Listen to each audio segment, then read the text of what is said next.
우리 모두는 미래를 예측할 수 없는 이 불확실성의 시대에 살고 있습니다. 이 전문가들의 예측과 통계를 인용하지 않더라도 우리가 사는 시대가 얼마나 불확실성의 시대인가 하는 것을 경험하고 있습니다. 언젠가도 제가 한번 말씀드린 것 같은데 수십 년 전에는 미래를 예측할 때 보통 30년 단위로 예측하는 것이 가능했습니다. 그러나 지금은 단 몇 년 앞도 예측하기 어렵다고 말합니다. 그만큼 우리가 사는 시대는 불확실성의 시대입니다. 뿐만 아니라 우리 자신들은 이러한 불확실한 시대 속에서 한 곳에 머물러 있지 않고 계속적으로 이동한다는 사실입니다. 그 이유는 우리 삶의 특성 때문에 그렇기도 하지만 우리 자신의 삶이 불확실하기 때문에 그렇습니다.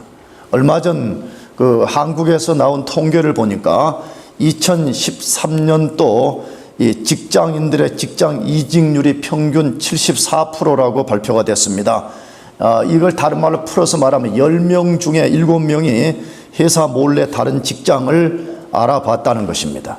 근데 그 이유가 아주 의미가 있습니다. 이유 중에는 더 좋은 직장을 구하는 것 때문이기도 하지만 그러나 더 많은 퍼센테이지는 그 직장에서 살아남지 못하기 때문이라는 것입니다.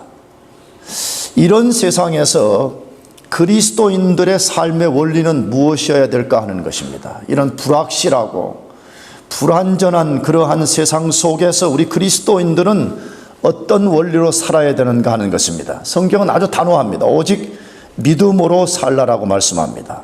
믿음으로 사는 것이 그리스도인들의 삶의 원리여야 된다라고 말씀합니다. 그렇다면 믿음으로 사는 것은 어떻게 사는 것일까 하는 것입니다. 물론 지난주에도 제가 잠깐 아브라함 통해서 믿음으로 사는 원리를 세 가지로 말씀드렸습니다. 그런데 오늘 성경도 계속해서 아브라함의 삶을 통해서 믿음으로 사는 것이 무엇인가를 알려주고 있습니다. 시대는 달랐지만 아브라함도 오늘 우리만큼 불확실한 시대를 살았고 계속적으로 변화하는 삶을 살았습니다. 저는 개인적으로 아브라함만큼 불확실한 시대를 산 사람은 없었을 것이라고 생각합니다. 그렇다면 얼마만큼 불확실하고 변화하는 삶을 살았을까 하는 것입니다. 첫째로는 자신의 삶의 터전이 완전히 바뀌어 버렸습니다. 우리가 몇 번씩 소개했지만 아브라함은 하나님이 너는 본토 친척 아비집을 떠나라고 하는 명령에 근거해서 그 익숙한 땅, 아주 자기가 친숙했던 그 땅을 뒤로하고 가나안이라는 낯선 땅으로 들어와서 살았습니다. 두 번째는 자신의 기대와 완전히 다른 환경과 마주쳤습니다. 하나님이 약속으로 주신 가나안 땅은 아무도 살고 있지 않는 곳이 아니라 우상 숭배자들이 가득한 가나안 족속들이 이미 터를 잡고 살고 있었습니다. 성경을 읽어보면 아브라함이 그곳에 발을 내디딘 후에 오랜 시간 동안에 땅을 단 한 평도 얻지 못했더라 그렇게 되어 있습니다. 자기 부인 사레가 죽을 때 비로소 몇 평의 땅을 사서 거기 자기 부인을 매장했다 그렇게 소개되어 있습니다. 세 번째로는 자신이 도착한 곳이 여행의 종착점이 아니라 시작점이라는 사실을 깨달아야 했던 삶이었습니다. 아브라함은 가나안 땅에 도착하면 더 이상 나그네의 삶을 살지 않아도 될 것이라는 기대를 했을 것입니다. 그러나 가나안 땅에서 계속적으로 나그네의 삶을 살아야 했습니다. 이 오늘 본문 전후를 읽어보게 되면 아브라함의 움직임을 다양하게 소개하고 있습니다. 이것은 뭘 우리에게 암시하는 거죠? 그냥 아브라함이 가나안 땅에 가서 살고 믿고 죽었더라 이렇게 단순하게도 할 수 있음에도 불구하고 아브라함이 가나안 땅에 들어와서 그가 어떻게 가나안 땅에서 이동하게 되었는가를 거기 길게 소개하는데 16절에는 이렇게 되어 있습니다. 아브라함이 그 땅을 통과하여 그렇게 되어 있습니다. 가나안 땅에 도착한 아브라함이 그 땅을 뭐 했다고요? 통과했더라 그렇게 되어 있습니다. 그 다음에 18절에 보면 베델 동편산으로 옮겼다 그렇게 되어 있습니다. 그 다음에 또 그 9절에 보게 되면 점점 남방으로 옮겨가더니 그렇게 되어 있습니다. 우리가 읽은 이 본문, 짧은 본문 속에 보면 아브라함이 3번씩이나 옮겨간 것을 소개합니다. 아브라함이 그 땅을 통과했다, 베델 동편산으로 옮겼다, 점점 남방으로 옮겨갔다라고 소개하고 있습니다. 이 모든 상황을 보면 그 어떤 것도 아브라함에게는 확실성을 줄 수 없었고 안전을 보장할 수 없었습니다. 아브라함만큼 불확실한 그런 시대에 산 사람이 없는 것 같습니다. 아브라함에게 있었던 유일한 것은 하나님이 그에게 나타나셔서 그 땅을 그의 자손들에게 주신다는 약속 하나밖에 없었습니다. 이런 상황이라면 아브라함이 낙심할 수 있었고 무엇보다도 그런 곳으로 자신을 인도하신 하나님을 원망할 수 있었습니다. 그런데 아브라함은 그렇게 하지 않았다고 성경에 소개하고 있습니다. 그러면 그런 불확실한 시대 속에서 아브라함이 나타낸 반응이 무엇인가 하는 것입니다. 오직 믿음으로 반응했다라고 소개하고 있습니다. 아브라함의 이 믿음의 반응은 오늘 불확실한 시대를 살고 있는 우리들의 삶이어야 된다, 그렇게 소개하고 있는 것입니다. 그렇다면 이 불확실한 시대를 맞서는 믿음의 원리는 무엇인가 하는 것입니다. 첫째로는 약속의 말씀을 믿고 예배하는 삶을 살아야 된다라고 말씀합니다. 하나님의 약속만을 굳게 믿고 예배하는 삶을 살아야 된다라고 소개하고 있습니다. 창세기 12장 7절에 여호와께서 아브라함에게 나타나 가라사대 내가 이 땅을 내 자손에게 주리라 하신지라 그가 자기에게 나타나신 여호와를 위하여 그곳에 단을 쌓고 라고 말씀합니다. 아브라함이 하나님께서 이 땅을 내 자손에게 주리라고 말씀하실 때 최초로 나타낸 반응이 여호와를 위하여 그곳에 단을 쌓은 것이었습니다. 이 단을 쌓았다는 것은 아브라함 당시에는 제사를 드리는 행위인데 오늘날로 말하면 예배 드린 것입니다. 그렇다면 왜 아브라함은 단을 쌓았을까 하는 것입니다. 왜 아브라함이 하나님이 말씀하실 때에 그곳에서 단을 쌓은 것인가 하는 것입니다. 이 행위 속에는 여러 의미를 내포한다고 생각합니다. 하나님이 자신을 지금까지 그것으로 인도해 주신 것에 대한 감사를 표현하는 것입니다. 예배는 그런 것이라고 생각됩니다. 예배는 하나님이 지금까지 나에게 베풀어 주신 은혜에 감사해서 반응하는 행위라고 성경이 가르치는 것입니다. 나가서 비록 하나님이 약속한 말씀이 당장 이루어진 것은 없지만 그 약속이 반드시 이루어질 것을 믿는 믿음의 행위로서 예배를 드린 것입니다. 성경과 혹은 예배학에서 예배의 정의 혹은 예배를 왜 드려야 되는가 하는 여러 가지 이유를 말합니다. 그러나 오늘 본문과 관련해서는 다시 말씀드립니다. 예배가 뭐냐? 예배는 왜 드려야 되냐? 하나님이 과거로부터 지금까지 인도해 주신 것에 대한 감사와 앞으로도 약속대로 인도해 주실 것을 믿는 믿음의 행위인 것입니다. 나가서 아브라함은 장소를 옮길 때마다 단을 쌓았다고 오늘 본문에 소개하고 있습니다. 장소를 옮길 때마다 단을 쌓았다고 소개되어 있습니다. 창세기 12장 8절 거기서 베델 동편산으로 옮겨 장막을 치니 서는 베델이요 동은아이라 그가 그곳에서 여호와를 위하여 단을 쌓고 여호와의 이름을 부르더라 라고 되어 있습니다. 창세기 13장 18절에 보면 이 아브라함이 장막을 옮겨 헤브론에 있는 마므레 상수리 숲풀에 이르러 거기서 여호와를 위하여 단을 쌓았더라. 지금 요 세 구절을 보면 아브라함이 장소를 옮길 때마다 단을 쌓았다라고 소개되어 있습니다. 왜 아브라함은 장소를 옮길 때마다 단을 쌓았는가 하는 것입니다. 삶의 장소를 하나님이 정하시고 정하신 대로 자신의 걸음을 하나님이 인도하고 계신다는 것을 증거하는 행위였습니다. 내가 지금 장막을 옮기는 것, 내 삶의 발걸음을 옮기는 것, 내 삶의 터전을 옮기는 이 모든 것은 하나님이 정하신 것이고 하나님의 섭리 중에 되어진다는 것을 그가 고백하는 행위로서 단을 쌓았던 것입니다. 비록 가나안 땅이 자신에게는 낯선 곳이고 그곳에서 자신이 이방인과 나그네로 살지만 그 땅의 진정한 주인은 가나안 족속들이 아니라 하나님이시면서 그분이 주가 되셔서 모든 것을 주관하고 계신다는 것을 가나안 족속들 앞에서 증거했던 것입니다. 다른 말로 하면 예배를 통해서 영적 어둠 가운데 있는 가나안 족속들에게 하나님만이 참 신이고 인생의 주관자이심을 선포한 것입니다. 잘 생각해 보세요. 아브라함이 가는 곳마다 단을 쌓는 행위가 가나안 사람들의 눈에 볼 때는, 혹은 가나안 땅과 문화에 비교해 보면 너무 작고 보잘것없는 행위일 수 있었습니다. 그러나 하나님이 보실 때는 대단히 크고 의미 있는 행위였습니다.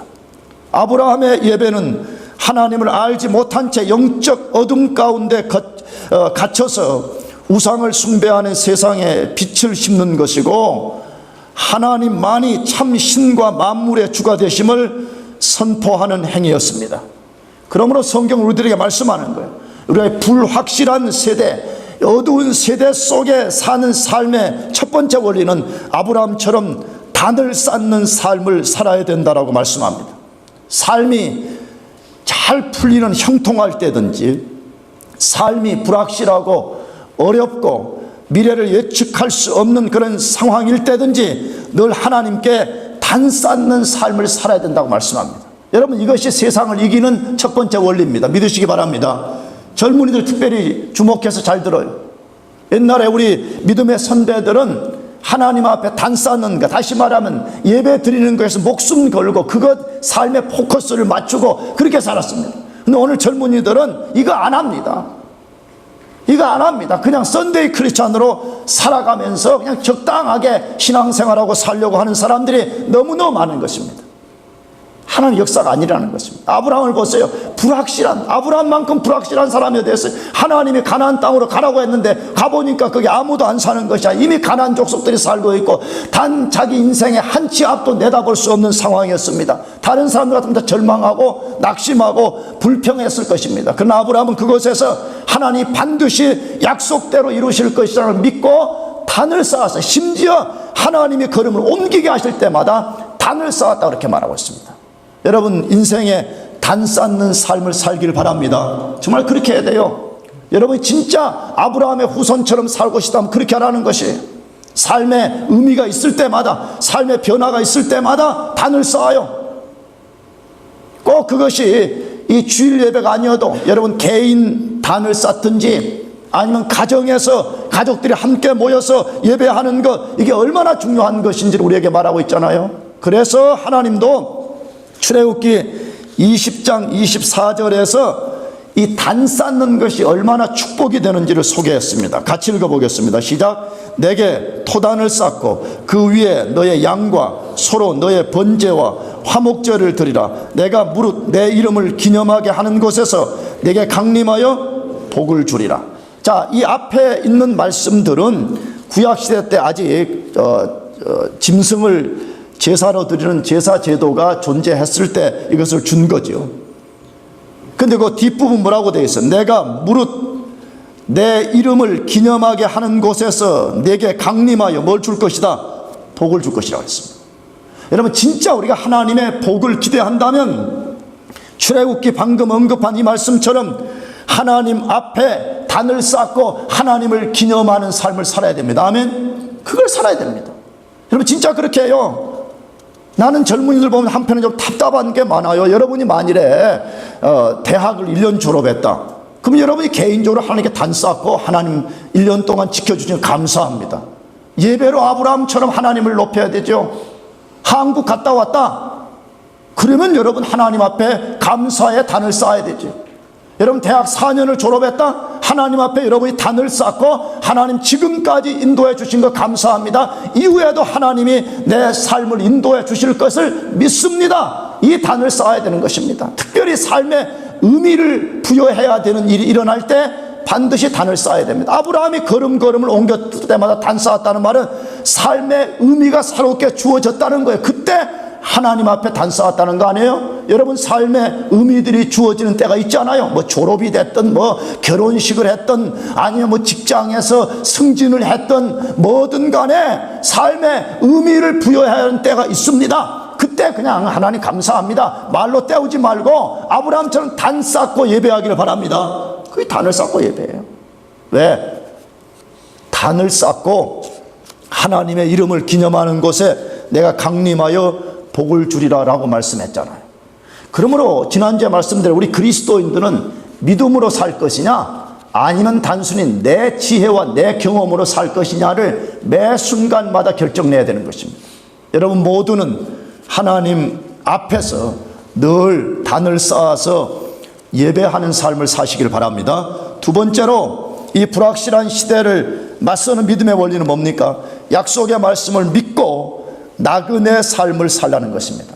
오직 하나님의 약속의 말씀을 붙들고 나그네로서 이 세상을 살아가라라고 말씀합니다. 창세기 12장 8절에 거기서 베델 동편산으로 옮겨 장막을 치니 선은 베델이요 동은 아이라. 그가 그곳에서 여호와를 위하여 단을 쌓고 여호와의 이름을 부르더니, 그렇게 되어 있습니다. 자, 가나안 땅에 도착한 아브라함의 삶의 방식 중에 하나가 장막에 산 것이었다, 그렇게 되어 있습니다. 거기서 베델 동편산으로 옮겨 장막을 치니, 그렇게 되어 있습니다. 이 장막을 쳤다는 말은 텐트에서 살았다는 것입니다. 창세기 13장 1절에서 3절을 보면 아브라함이 애굽에서 올라온 후에도 장막 생활했다, 그렇게 되어 있습니다. 13장 18절을 보아도 장막 생활했다고 소개되어 있습니다. 아브라함은 죽을 때까지 장막 생활했다고 소개되고 있습니다. 왜 집 짓고 살지 않고 장막에 살았을까요? 아브라함이 경제적으로 땅을 사고 집을 지을 형편이 안 된 것입니까? 그렇지 않습니다. 성경에 보게 되면 아브라함은 굉장한 부자였다고 소개되어 있습니다. 아브라함은 하란에서 가나안 땅에 들어올 때도 소유가 많았다고 분명히 소개했습니다. 창세기 12장 5절에서 그것을 소개했습니다. 창세기 13장 2절에 아브라함이 애굽에서 올라올 때 육축과 은금이 풍부하였더라라고 소개되어 있습니다. 창세기 14장 14절에 집에서 길리고 연습한 군대 318명이 있었다고 소개되어 있습니다. 여러분, 한 집에서 318명이나 되는 사병, 군대를 거느리려면 그들을 먹여 살리고 그들을 입히고 그들을 훈련하려면 얼마나 많은 돈이 필요하겠어요. 아브라함은 결코 가난뱅이가 아니었다는 것을 소개합니다. 그 외에도 아브라함은 굉장한 부자였다고 증거하고 있습니다. 그렇다면 왜 장막에 산 것입니까? 왜 그렇게 많은 부를 소유하고 있음에도 불구하고 집을 짓고 살지 않고 장막에 살았냐, 이걸.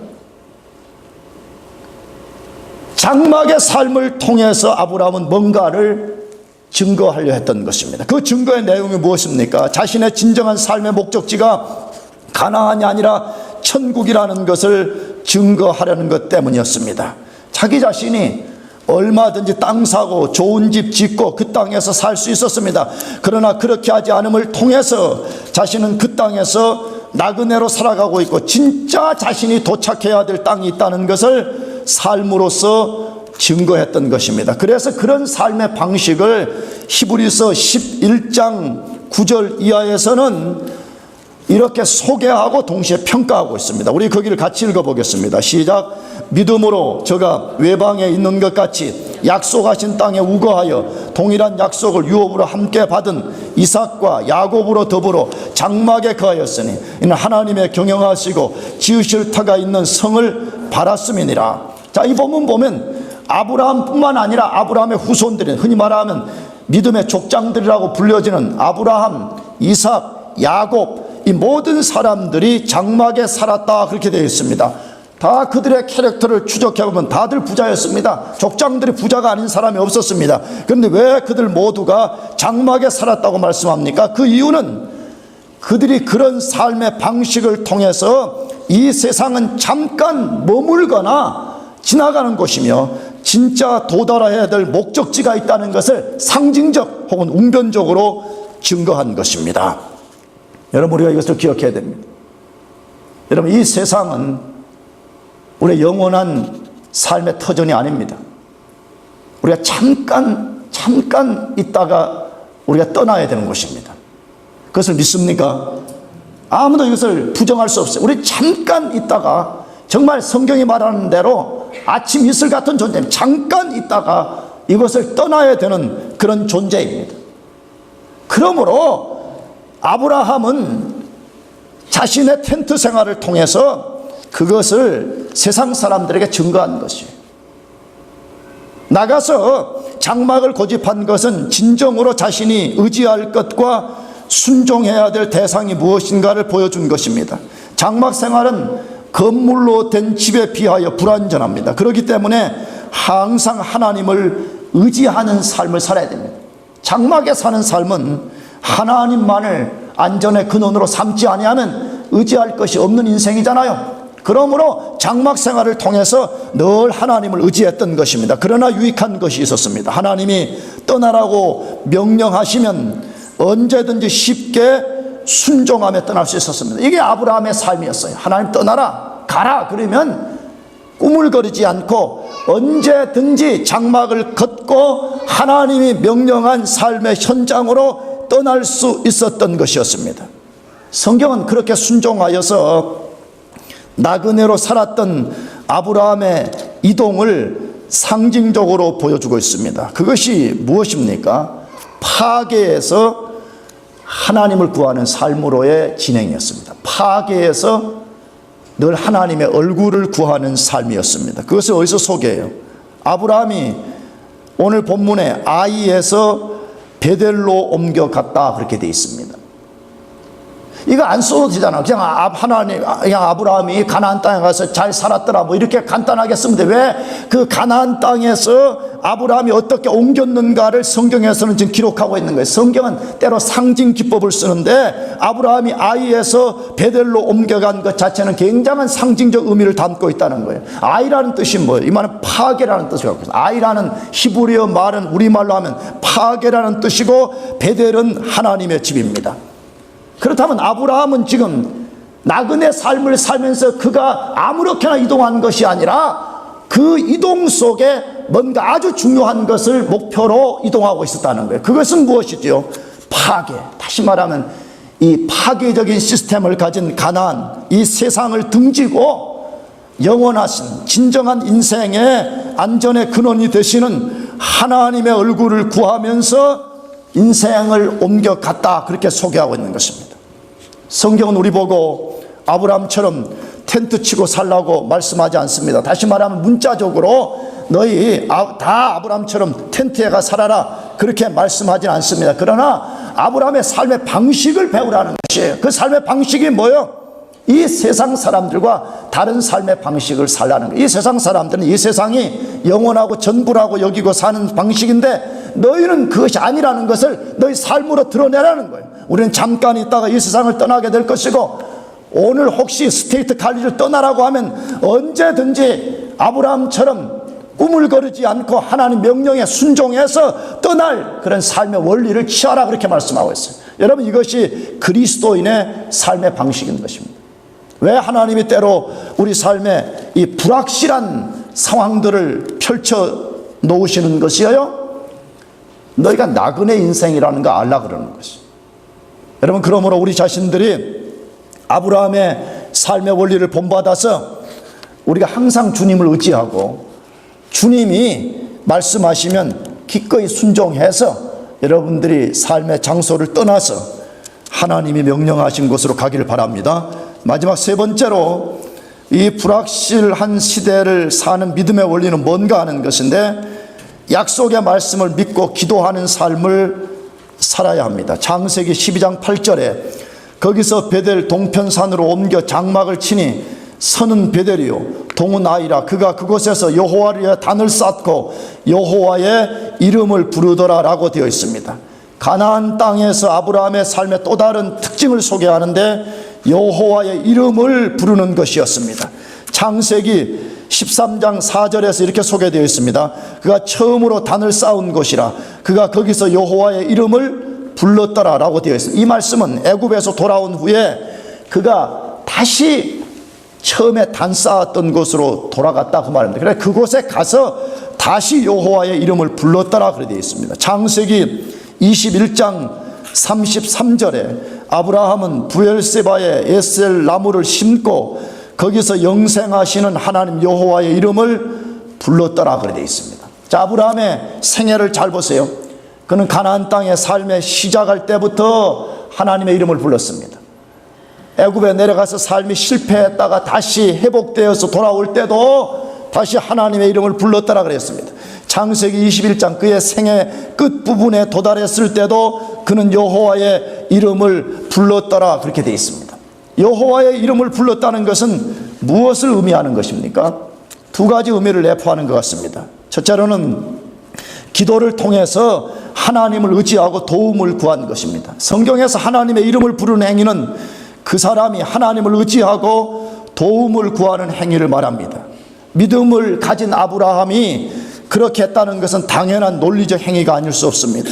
아브라함은 긴 여행의 경험을 통해서 혹은 가나안 땅의 상황을 보면서 하나님의 도우심이 없이는 아무것도 할 수 없다는 것을 알았기 때문에 하나님의 이름을 부른 것입니다. 여러분, 우리가 하나님께 늘 깨어 기도해야 됩니다. 아멘. 기도는 그냥 단순한 종교적 주술행위가 아닙니다. 여기 아브라함의 삶을 통해서 보여주듯이 나는 하나님 당신의 도우심이 없이는 살 수 없습니다 하는 것을 고백하는 행위인 것입니다. 그러나 놀라운 것은 하나님은 누구든지 하나님의 이름을 부르는 사람을 구원해 주시고 하나님의 이름을 구하는 자를 거절하지 않으신다고 약속하고 있습니다. 요엘서 2장 32절 다 같이 읽어보겠습니다. 누구든지 여호와의 이름을 부르는 자는 구원을 얻으리니 이는 나 여호와의 말대로 시온산과 예루살렘에서 피할 자가 있을 것이며 남은 자 중에 나 여호와의 부름을 받을 자가 있을 것임이라. 자, 다른 거 잊어버려도 앞에 있는 말씀 기억합시다. 누구든지 여호와의 이름을 부르는 자는 뭘 얻을 것이라? 구원을 얻을 것이라 말씀했습니다. 이것은 물론 영혼의 구원이기도 하지만 넓은 의미로는 실제 우리 삶에서 어려움을 겪게 될 때 우리가 하나님의 이름을 부하고 하나님 도와주십시오 헬프미를 요청할 때 하나님은 그 삶에서 우리를 건져주신다는 뜻입니다. 여러분 꼭 깨어서 하나님의 이름을 부르며 기도하시기를 바랍니다. 두 번째, 하나님의 이름을 부른다는 것은 여호와만이 참 하나님이신 것을 선포하는 것이었습니다. 여기 여호와의 이름을 불렀다라는 히브리어 원래 뜻은 여호와의 이름을 가지고 불렀다, 그렇게 그 말을 가고 있어요. 우리는 그냥 여호와의 이름을 불렀다 이렇게 되는데 히브리어 단어에는 가지고 불렀다는 가지고라는 뜻을 더 내포하고 있습니다. 무슨 뜻일까요? 아브라함은 우상 숭배가 가득한 우상 숭배자들이 의심의 눈초리로 바라보는 그 가운데서 기도를 통해서 하나님의 이름을 선포한 것입니다. 하나님만이 진짜 신인 것을 증거한 것입니다. 그래서 루터는 이 본문을 해석할 때, 번역할 때 여호와의 이름을 선포했다로 번역했습니다. 그리스도인들이 기도하지 않고 이 세상을 나그네로 살아간다는 것은 불가능합니다. 그냥 세상적인 사람들의 수준으로 사는 것은 가능하지만 그리스도인으로 사는 것은 불가능합니다. 만일 그런 사람들이 있다면 절대로 나그네 길을 성공적으로 완주하지 못하고 중간에 실패하고 말 것입니다. 아브라함처럼 기도를 통해서 하나님을 의지할 때만이 불확실한 시대를 이겨낼 수 있습니다. 여러분, 정말 아브라함이 우리 믿음의 조상인 것을 믿는다면 아브라함이 그 불확실한 시대와 불확실한 땅에서 무엇을 했는가를 잘 귀담아 들어야 되죠. 그는 거기서 여호와의 이름을 불렀더라. 다시 말하면 하나님 앞에 기도했더라라고 말씀하고 있잖아요. 그렇다면 우리는 말할 것이 없는 거죠. 아브라함 때보다 더 불확실한 시대를 살고 있는 우리가 여호와의 이름으로서 하나님께 기도하는 것 너무너무 중요한 것입니다. 그런데 놀라운 사실은 우리는 아브라함보다 기도하는 부분에 있어서 더 큰 특권을 가지고 있습니다. 그 특권이 무엇입니까? 예수 그리스도입니다. 아브라함은 예수 그리스도의 이름으로 기도한 것이 아니었습니다. 그러나 오늘 이 시대에 우리는 예수 그리스도의 이름으로 기도할 수 있게 되어 있습니다. 예수님 놀라운 약속을 주셨어요. 요한복음 14장 14절에 이렇게 되어 있어요. 내 이름으로 무엇이든지 내게 구하면 내가 시행하리라. 아브라함 이런 약속을 받지 못했습니다. 예수님을 믿는 우리에게 예수님이 뭐라고 약속했다고? 다시 내 이름으로 무엇이든지 내게 구하면 내가 뭐 할 것이다? 시행할 것이라고 그랬어요. 놀라운 기도 응답의 약속을 우리에게 주셨습니다. 사랑하는 교우 여러분, 자꾸 불확실하고 절망스러운 삶을 보고 낙심하고 불평하고 원망하고 그렇게 하지 말고 아브라함처럼 기도하시기를 바랍니다. 아브라함이 가는 곳마다 단 쌓고 그 단 쌓은 곳 앞에서 여호와의 이름을 불렀던 것과 같이 여러분이 기도함으로써 나그네 삶에서 승리하기를 바랍니다. 꼭 그렇게 해요. 정말 단을 쌓고 삶의 방식을 달리하고 늘 깨어서 기도함으로써 여러분 모두가 나그네 인생에 꼭 승리하기를 축복합니다. 기도하겠습니다. 우리 다 같이 오늘 말씀을 기억하면서